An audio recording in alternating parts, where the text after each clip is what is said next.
प्रिय विद्यार्थियों, आप सभी का हार्दिक अभिनंदन। बीए प्रथम वर्ष हिंदी साहित्य में आज हम एक नई पाठ्य पुस्तक की चर्चा करेंगे। अपने द्वितीय प्रश्न पत्र में दो पाठ्य पुस्तक है, एक कहानी संग्रह जिसके बारे में आपको पढ़ाया जा चुका है, और आज हम जिस नई पुस्तक की बात करेंगे वो पाठ्य पुस्तक है अपने गद्य की विविध विधाएं।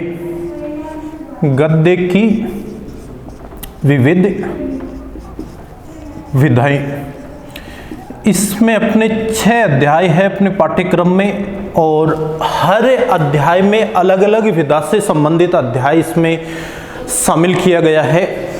जो जो विधाएं अपने इसमें काम में ली गई है, एक है इसमें आपके संस्मरण, दूसरा है इसमें आपके रिपोर्टाज, फिर है व्यंग्य लेख,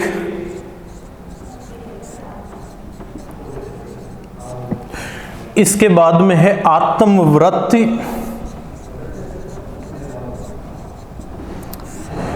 इसके बाद में है आपके यात्रावर्ती, या इसको यात्रा वृत्तांत भी कहते हैं। और अब इनका अलग अलग अर्थ हम जानते हैं कि किसका अर्थ क्या होता है, या ये जो साहित्यिक विधाएं है किससे कहा जाता है। सबसे पहले बात करते हैं अपने पाठ्यक्रम में शामिल जो पहली जो रचना है संस्मरण से संबंधित है। तो जब कोई लेखक अपने जीवन के जुड़े हुए किसी भी प्रसंग को, किसी भी बातचीत को स्मरण करके या याद करके लिखता है तो उससे संस्मरण कहते हैं। अर्थात लेखक के द्वारा अपने जीवन काल की किसी भी घटना को, किसी भी प्रसंग को फिर से याद करके या स्मरण करके लिखना संस्मरण कहलाता है। रिपोर्टाज एक फ्रांसीसी भाषा का शब्द है जो रिपोर्ट से बना है। जिस प्रकार से समाचार पत्र के लिए रिपोर्ट प्रस्तुत की जाती है संवाददाता के द्वारा, पत्रकार के द्वारा, ठीक उसी प्रकार से अपने हिंदी साहित्य में जब कोई लेखक किसी घटना विशेष को एक रिपोर्ट के रूप में प्रस्तुत करे तो उससे रिपोर्टाज कहा जाता है। फिर है व्यंग्य लेख। व्यंग्य लेख में यह है कि जब किसी घटना के बारे में, किसी बातचीत के बारे में, किसी प्रसंग के बारे में व्यंग्यात्मक रूप में या कटाक्ष के रूप में, हंसी मजाक के रूप में कोई रचना अगर लिखी जाती है तो उससे व्यंग्य लेख कहते हैं। और अपने पाठ्यक्रम में शामिल है हरिशंकर परसाई का व्यंग्य लेख, जो न केवल अपने पाठ्यक्रम की दृष्टि से बल्कि संपूर्ण हिंदी साहित्य की दृष्टि से अगर हम बात करें तो हरिशंकर परसाई के जो व्यंग्य है वो अपने आप में अद्वितीय है। फिर है आत्मवृत्त, जिसको आत्मकथा भी कहते हैं, कि जब कोई लेखक अपने जीवन से जुड़ी हुई किसी भी घटना को स्वयं वर्णित करता है या अपने जीवन की कहानी, अपने जीवन की बातें स्वयं अपने बारे में अपने ही द्वारा लिखा गया जो लेख है उससे आत्मवृत्त या आत्मकथा अर्थात स्वयं की कथा या स्वयं का वर्णन करना, उससे आत्मवृत्त कहते हैं। फिर है यात्रावृत्त। यात्रावृत्त जब कोई लेखक अपने जीवन में की गई किसी भी यात्रा के बारे में यदि वर्णन करता है तो उस रचना को यात्रावृत्त या यात्रा वृत्तांत के नाम से जाना जाता है। अब हम बात करेंगे इसमें सबसे पहली जो रचना है, पहला जो अध्याय है इस पाठ्य पुस्तक में गद्य की विविध विधाओं में, तो वो है आपके आगे द्वारा रचित एक संस्मरण है।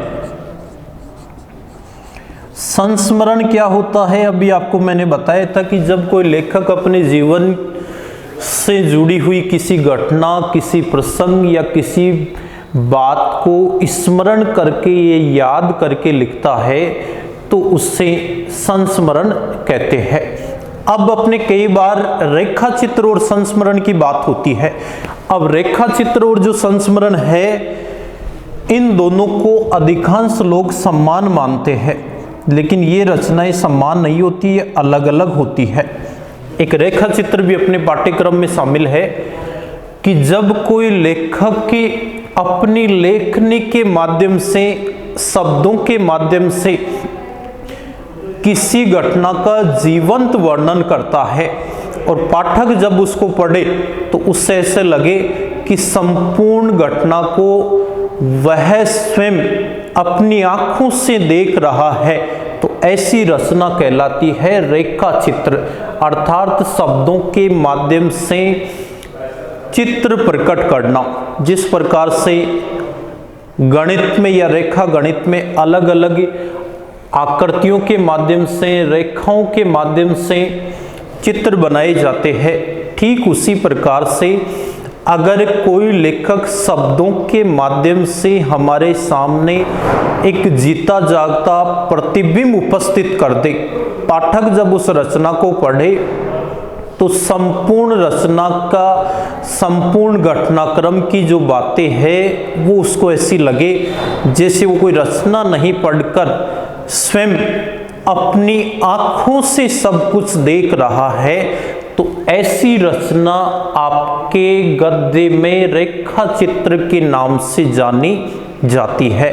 तो आपको ध्यान रखना है कि रेखा चित्र और संस्मरण दोनों में क्या अंतर है कि संस्मरण में तो आप ये है कि जब कोई लेखक किसी घटना को याद करके लिखता है, स्मरण करके लिखता है, और रेखा चित्र में ऐसा जीता जागता या जीवंत वर्णन कि पाठक के सामने संपूर्ण घटना का एक चित्र सा अंकित हो जाए, उपस्थित हो जाए, प्रकट हो जाए, तो उससे रेखा चित्र के नाम से जाना जाता है। और अपने हिंदी में सबसे अधिक जो प्रसिद्ध जो रेखा चित्र है वो है आपके महादेवी वर्मा के, और अपने पाठ्यक्रम में भी उनका एक रेखा चित्र शामिल किया गया है, सोना, जिसका अध्ययन हम अपनी अगली कक्षाओं में करेंगे। यहाँ हम केवल बात कर रहे थे संस्मरण की, लेकिन आपको दोनों में अंतर रखना जरूरी है कि संस्मरण और रेखा चित्र एक नहीं होते हैं बल्कि अलग अलग है, और अलग अलग साहित्यिक विधा के रूप में दोनों को स्थान दिया जाता है। अब पहला जो संस्मरण अपने पाठ्यक्रम में शामिल किया गया है अगे के द्वारा रचित है। अगे, जिन्हें सच्चिदानंद हीरानंद वात्स्यायन अगे, ये इनका पूरा नाम है, और उनके संस्मरण का जो विषय है वो है निराला, और रचना का, अपने संस्मरण का उन्होंने जो शीर्षक रखा है वो है बसंत का अग्रदूत, बसंत का अग्रदूत निराला। तो जैसे इस संस्मरण के शीर्षक से पता चल रहा है कि अगे ने किसके बारे में लिखा है, निराला के बारे में, और इस संस्मरण का शीर्षक बसंत का अग्रदूत इसलिए रखा है क्योंकि सूर्यकांत त्रिपाठी निराला का जो जन्म है वो बसंत पंचमी के दिन हुआ था। यही कारण है कि बसंत पंचमी के दिन जन्म लेने वाले उसी महान साहित्यकार और कवि के प्रति अपनी एक आदर भाव प्रकट करने के लिए अगे ने ये लेख लिखा है, ये संस्मरण लिखा है बसंत का अग्रदूत। तो उस बसंत पंचमी को विद्या की जो देवी सरस्वती है उनका अवतरण दिवस माना जाता है। तो ठीक उसी दिन अपने इस महामानव, जो हिंदी साहित्य की दृष्टि से महामानव माना जा सकता है, निराला जी, उनका जन्म भी बसंत पंचमी के दिन ही हुआ था। और विद्या की देवी सरस्वती का हम ये कह सकते हैं कि एक विशेष आशीर्वाद निराला पर रहा था, जिन्हें आज उनकी मृत्यु के बाद भी हिंदी साहित्य अगर हम पढ़ते हैं तो निराला के बिना हमारा साहित्य अध्ययन अधूरा माना जाएगा। अब आगे का जीवन से जुड़ी हुई थोड़ी सी जानकारी आपको देते हैं कि इनका जो पूरा नाम है वो है सच्चिदानंद हीरानंद वात्स्यायन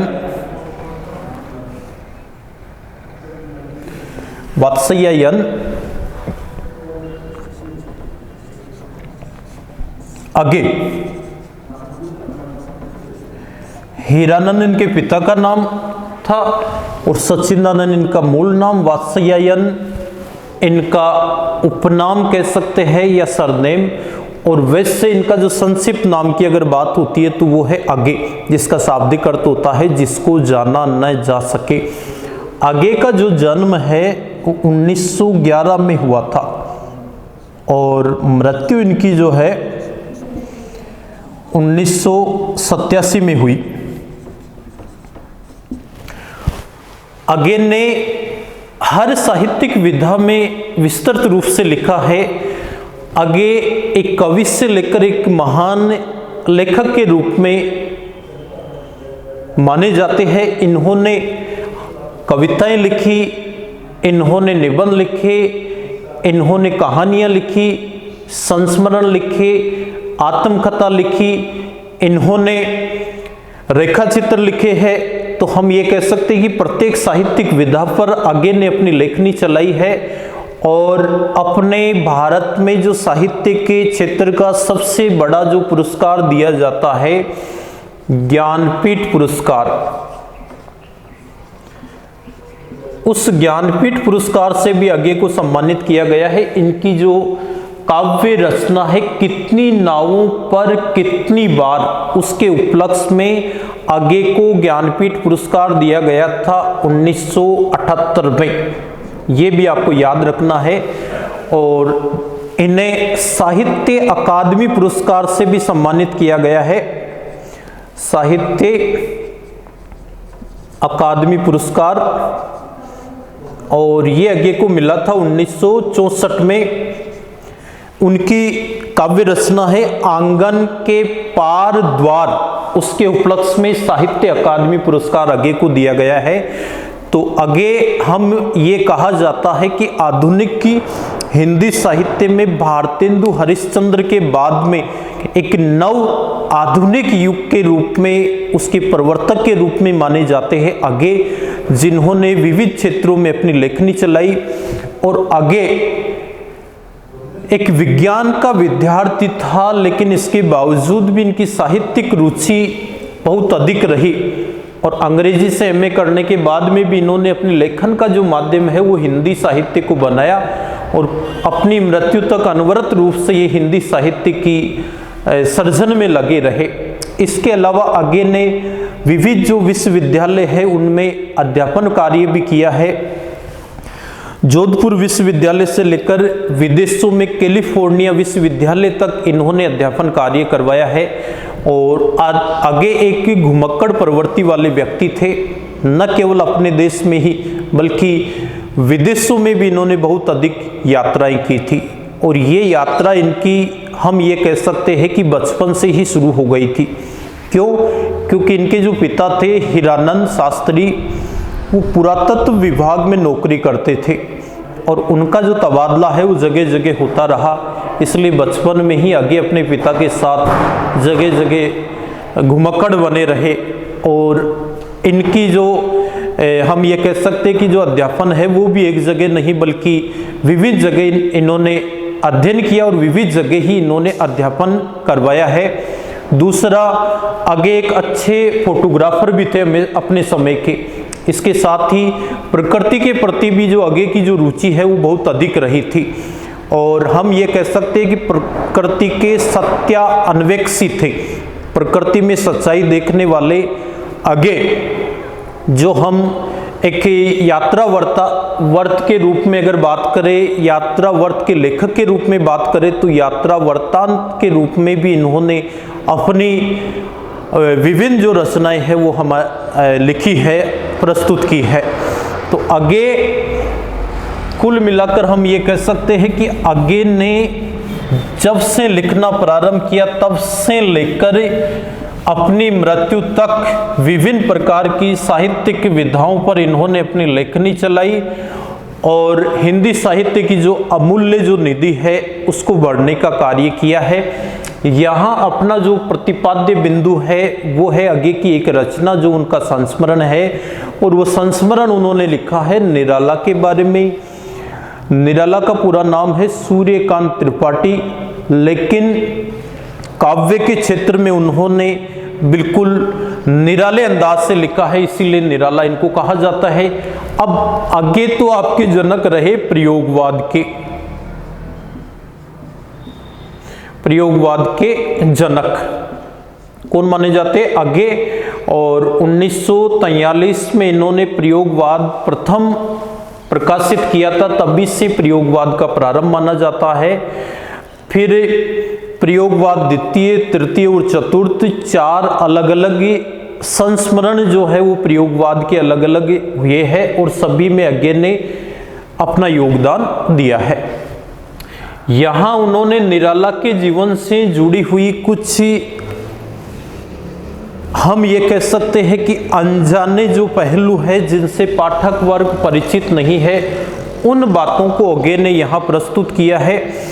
आगे ने जब जब निराला जी से मुलाकात की और मुलाकात के दौरान उनकी आगे जी की निराला जी से क्या बातचीत हुई, और निराला जी के व्यक्तित्व में और उनके कर्तृत्व में उन्होंने क्या क्या विशेषताएं देखी, कैसा उनका चरित्र था और कैसी उनकी जीवन शैली थी, कैसा लोगों के प्रति उनका व्यवहार था, ऐसी कुछ बातें आगे ने इस संस्मरण में प्रस्तुत की है, जिसका शीर्षक है बसंत का अग्रदूत, अर्थात बसंत पंचमी के दिन जन्मे हुए जो निराला जी है उनको आधार बनाकर आगे ने ये रचना लिखी है। एक बार क्या होता है, 1936 की बात आगे अपने संस्मरण में दोहराते हैं। सन 1936 में आगे ने निराला जी के बारे में कुछ अनर्गल लिख दिया। उन्होंने निराला जी के बारे में ये लिखा कि निराला साहित्यिक दृष्टि से मर चुका है, निराला इज डेड, ऐसी एक रचना, एक लेख 1936 में आगे ने निराला के विरुद्ध लिखा।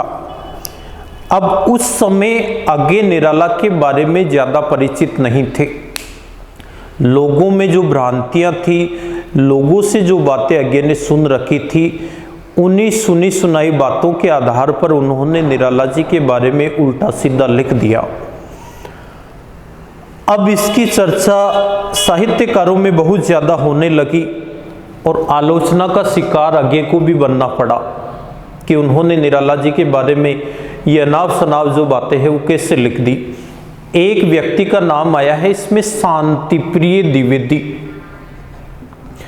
शांतिप्रिय द्विवेदी ये आगे जी के विरुद्ध कुछ कहने लगे, क्योंकि निराला जी के पक्के भक्त थे शांतिप्रिय द्विवेदी। तो इन्होंने आगे जी को एक बार अपने पास बुलाकर कहा कि आपने निराला जी के बारे में अनर्गल बातें क्यों लिखी। तो आगे जी ने कहा कि क्या आपने पढ़ा।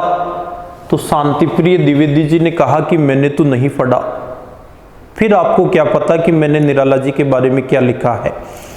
तो शांतिप्रिय द्विवेदी जी कहते हैं कि मैंने लोगों से सुना है कि आपने निराला जी की साहित्यिक यात्रा के बारे में और उनके निजी जीवन के बारे में बहुत सी ऐसी बातें लिखी है जो हम ये कह सकते हैं कि घृणित है। तो आगे जी ने कहा कि हो सकता है कि मैंने गलत लिखा हो और उसके लिए मैं शर्मिंदा भी हूँ, और आगे से मैं कभी भी निराला जी के बारे में इस तरीके की कोई गलत बातें नहीं लिखूंगा। जब तक मैं उन्हें ढंग से नहीं समझूंगा तब तक मैं उनके बारे में कुछ भी नहीं लिखूंगा। तब आगे ने यह कहा कि उसी दिन से मैंने सोच लिया कि मैं निराला जी को, उनकी व्यक्तिगत आदतों को, उनके व्यक्तिगत जीवन को बारीकी से देखूंगा, समझूंगा और विविध अनेक बार उनसे मिलकर काफी कुछ उनके बारे में जानूंगा, समझूंगा। उसके बाद में ही मैं निराला जी के बारे में कुछ लिखूंगा। अब इसी संस्मरण की आगे हम जो चर्चा है अगली कक्षा में करेंगे कि आगे ने निराला जी के बारे में, संस्मरण के बारे में और क्या क्या बातें हमें बताई है, सिखाई है, जिसकी चर्चा हम अपनी अगली कक्षा में करेंगे।